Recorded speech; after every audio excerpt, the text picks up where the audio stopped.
नमस्कार, मैं हूं आपके साथ अंकिता पाल। बुलेटिन की शुरुआत करते हैं हेडलाइंस के साथ। शिमला में सीएम सुक्खू ने 3 निर्दलीय विधायकों पर साधा निशाना। कहा, निर्दलीय विधायकों ने बेची अपनी विधायकी, क्षेत्र की जनता सिखाएगी इनको सबक।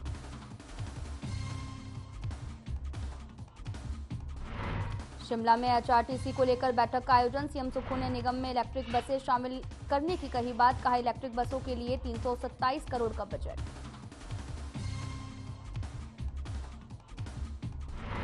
लगातार तीसरी बार पीएम बने नरेंद्र मोदी। शिमला में बीजेपी कार्यकर्ताओं ने जाहिर की खुशी। आतिशबाजी और मिठाई बांटकर मनाया जश्न।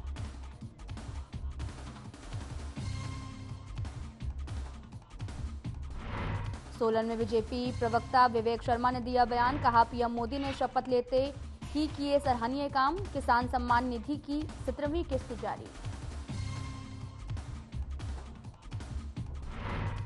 सोलन जिले में गहराया जल संकट। बूंद बूंद के लिए तरस रहे लोग। मेयर उषा शर्मा ने कहा कि पानी की समस्या विकराल रूप कर चुकी है धारण।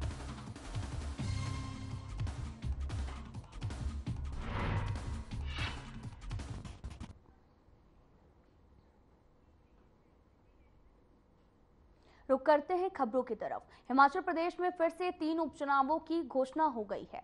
14 जून से नालागढ़, हमीरपुर, देहरा में उपचुनाव को लेकर नामांकन प्रक्रिया शुरू हो चुकी है और आपको बताते चलें कि 10 जुलाई को मतदान होना है।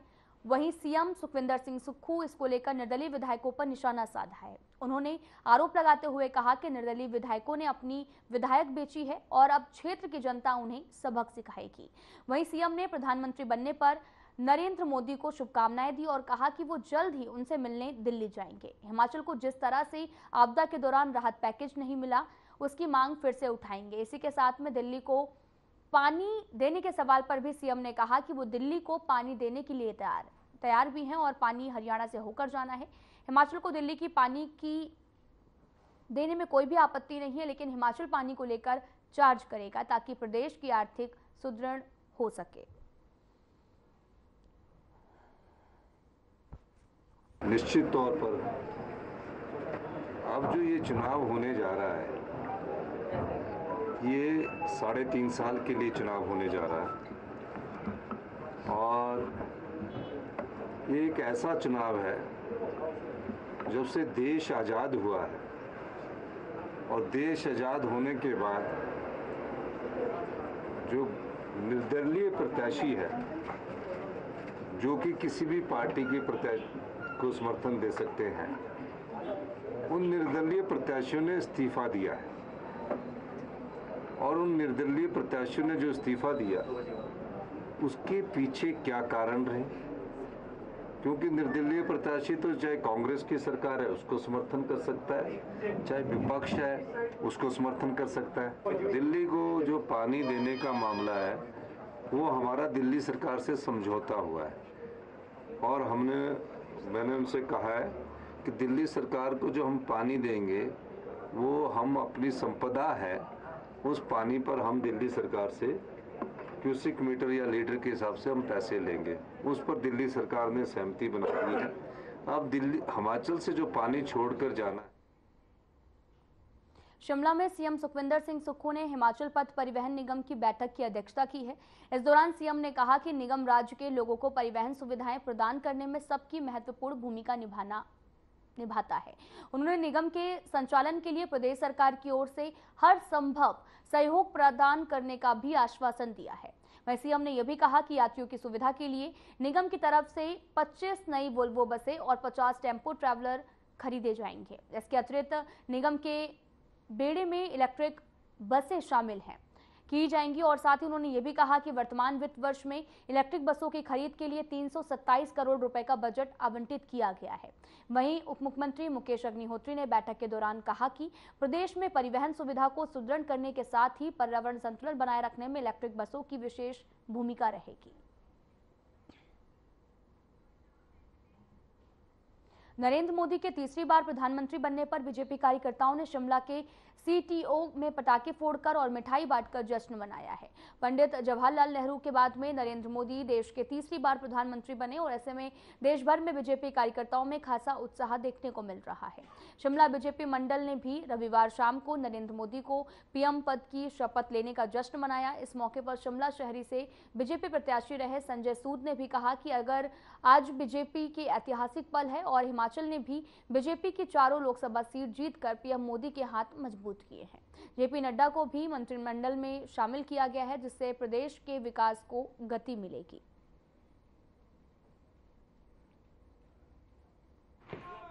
लोग जानते हैं ये इतिहास में दूसरी बार माननीय प्रधानमंत्री नेहरू जी के बाद ये मौका आया है। देश के इतिहास में इतना खुशी का माहौल पहले हमने अपने जीवन में कभी नहीं देखा और हमें इस चीज़ की भी खुशी है कि इस खुशी में हिमाचल प्रदेश ने अपना पूरा योगदान दिया और चारों की चारों सीटें जो जीतकर जो है वो जो केंद्र में सरकार बनी है उसमें अपना सहयोग दिया है। इसलिए भाजपा के कार्यकर्ता, हिमाचल प्रदेश की जनता इस चीज़ के लिए बहुत हम उनकी सारी जनता का, कार्यकर्ताओं का आभार व्यक्त करते हैं कि यहाँ पर कांग्रेस गवर्नमेंट होने के बावजूद भी, जो अभी सिर्फ साल डेढ़ साल पहले सरकार बनी थी, उसके बावजूद भी चारों की।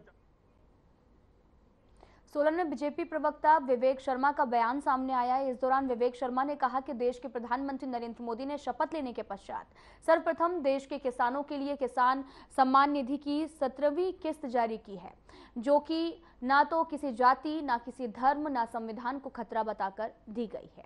बीजेपी ये मानती है कि वो विश्वास करती है देश को अगर आर्थिक तौर पर सुदृढ़ करना है तो देश की मूलभूत व्यवस्था, कृषि में कार्यरत किसानों को आर्थिक तौर पर मजबूत करना एनडीए सरकार की प्राथमिकता है। लेकिन देश के सामने अनेक चुनौतियां उभर कर आ रही हैं। विदेशी ताकतें एक चुनौती के रूप में भी उभर रही हैं। जिस प्रकार से कुछ देशद्रोही ताकतों ने जम्मू के नजदीक रियासी जिले में एक बस के ऊपर हमला किया, देश के विपक्ष में खामोशी छा गई है। ये चिंता का विषय है, जो इस घटना की एक निंदा भी नहीं कर सका। प्रधानमंत्री नरेंद्र मोदी ने शपथ लेने के पश्चात सर्वप्रथम आज देश के किसानों को किसान सम्मान निधि की 17वीं किस्त समर्पित की है, जो ना तो किसी जाति, ना किसी धर्म, ना संविधान को खतरा बताकर बांटी गई है। भारतीय जनता पार्टी यह मानती है, वह विश्वास करती है कि देश को अगर आर्थिक तौर पर सुदृढ़ करना है तो देश की मूलभूत व्यवस्था, कृषि में कार्यरत किसानों को आर्थिक तौर पर मजबूत करना प्रथम प्राथमिकता एनडीए 3 सरकार की होगी। ये साबित भी किया है आपको 17वीं किस्त समर्पित करके। लेकिन देश के सामने अनेक चुनौतियां भी उभर कर आ रही हैं। विदेशी ताकतें एक चुनौती के रूप में उभर रही हैं। जिस प्रकार कुछ देशद्रोही ताकतों ने कल जम्मू के नजदीक रियासी जिले में एक बस के ऊपर हमला। हिमाचल सरकार ने खिलाड़ियों को बड़ा तोहफा दिया है। ओलंपिक एशियाई खेलों में पदक विजेताओं को मिलने वाली राशि में काफी बढ़ोतरी की गई है। खेल मंत्री यादविंदर गौमा ने भी कहा कि प्रदेश में खेलों को बढ़ावा देने के लिए सरकार काम कर रही है। खिलाड़ियों को प्रोत्साहित करने के लिए एशियाई और ओलंपिक गेम्स में पदक लाने वाले प्रोत्साहन राशि को बढ़ावा दिया गया और साथ ही सीएम सुक्खू की तरफ से काफी ज्यादा बढ़ोतरी की गई है। ये हिमाचल में पहली बार हुआ है कि इतनी ज्यादा प्रोत्साहन राशि में बढ़ोतरी की गई। उन्होंने ये भी कहा कि ओलंपिक, शीतकालीन ओलंपिक और पैरालंपिक प्रतियोगिताओं में स्वर्ण पदक विजेताओं के लिए पुरस्कार राशि 3 करोड़ रुपए से बढ़ाकर 5 करोड़ कर दी गई है। ठाकुर सुखविंदर सिंह सुक्खू सरकार में ये पहली बार, आज तक के हिमाचल प्रदेश के इतिहास में ये पहली बार इतना मैसिव चेंज जो है वो खेल विभाग में माननीय मुख्यमंत्री जी ने लेके आए हैं। और जो हमारे खिलाड़ी हैं उनकी जो प्रोत्साहन राशि है उसको जो है बढ़ाने का प्रदेश सरकार ने, ठाकुर सुखविंदर सिंह सुक्खू जी ने जो है अपनी ओर से जो है वो एक साहसिक कदम जो है वो उठाया है, जिसमें हमारे जो इंक्रीमेंट है, मैं समझता हूँ कि 100%, 150% जो है हमारा इंक्रीमेंट हुआ है। अगर मैं बात करूं, अगर हमारे कॉमनवेल्थ गेम्स, सोलन जिले में इन दिनों जल संकट विकराल रूप धारण कर चुका है। सोलन शहर में लोगों को 7 दिन बाद पानी की सप्लाई मिल रही है। उधर जिला सोलन के धर्मपुर कुम्हारहट्टी में 10 दिन बाद भी पानी की सप्लाई नहीं मिल रही है, जिससे लोग परेशान हैं। विभाग से पिछले काफ़ी दिनों से बहुत कम सप्लाई मिल रही है और हम कोशिश कर रहे हैं कि लोगों को मुश्किल ना हो, तो इसलिए हम 5-6 दिन पानी देने की कोशिश कर रहे हैं। लेकिन उसके बावजूद भी क्योंकि प्रेशर कम है, ऊंचे स्थानों पे पानी पहुंचने में कठिनाई हो रही है, क्योंकि पता लगा है कि ये गिरि नदी का जल स्तर काफ़ी कम हो गया है। तो और मतलब इसमें ऐसा होता है कि जब पानी की सप्लाई हम देते हैं तो लोगों ने एक तो टैंकियाँ बहुत ज़्यादा रखी हुई हैं और निचले एरिया में पानी भर जाता है, उनकी टैंकियाँ ओवरफ्लो करती है, तो इसकी वजह से जो ऊंचे स्थान है वहाँ पानी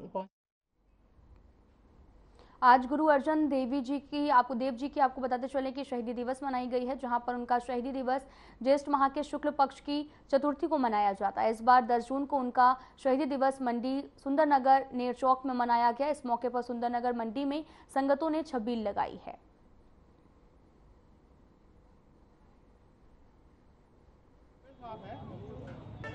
आज धन धन श्री गुरु अर्जन देव महाराज जी का शहीदी पुरब, जो कि प्रबंधक कमेटी इतिहासिक गुरुद्वारा श्री गुरु गोबिंद सिंह जी ਅਤੇ समूह इलाका निवासी साध संगत बड़े ही ਵਧੀਆ तरीके नाल मना रहे ने।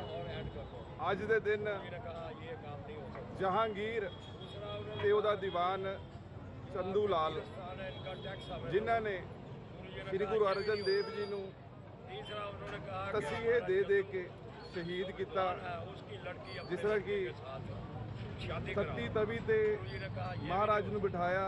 और फिलहाल इस वीडियो में इतना ही। नमस्कार।